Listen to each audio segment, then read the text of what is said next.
دیکھیں جی،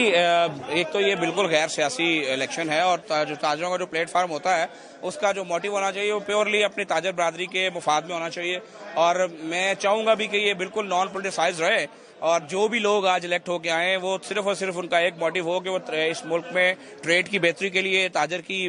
بحالی کے لیے اور معیشت کی بحالی کے لیے کام کریں. ایز اے منسٹر میں یہ چاہوں گا کہ ہم جو 4 سال میں جو ریلیف شاید پراپر جو تاجروں کو چاہیے تھا، اگر ہم اس میں کو کمی رکھ کے بیٹھے ہیں تو ہمیں اس آئندہ آنے والے چند ماہ میں اس کو بڑی تیزی سے ان کی طرف لوٹانا ہے. اور انشاءاللہ یہ جو سال ہوگا یہ تاجر کی بہتری کا سال ہوگا، چونکہ یہ لوڈ شیڈنگ کے خاتمے کا سال ہے. انشاءاللہ انرجی کرائسس کو ریزالو ہونا سب میں سمجھتا ہوں کہ اس ملک کی بیک بون کو ٹھیک کرنے کے مترادف ہے. اور اس سال جب نومبر میں انشاءاللہ تعالی انرجی کرائسس کے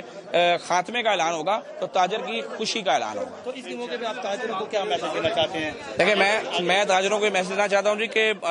آج کی ایکٹیویٹی بڑی ہیلدی ایکٹیویٹی ہے، لیکن جب آج یہ الیکشن ختم ہو جائے تو اس الیکشن کے خاتمے کو ڈکلیئر کر کے تاجر اکٹھے ہو کے اپنے ملک کے لیے اور اس ملک کی معیشت کی بہتری کے لیے کام کریں.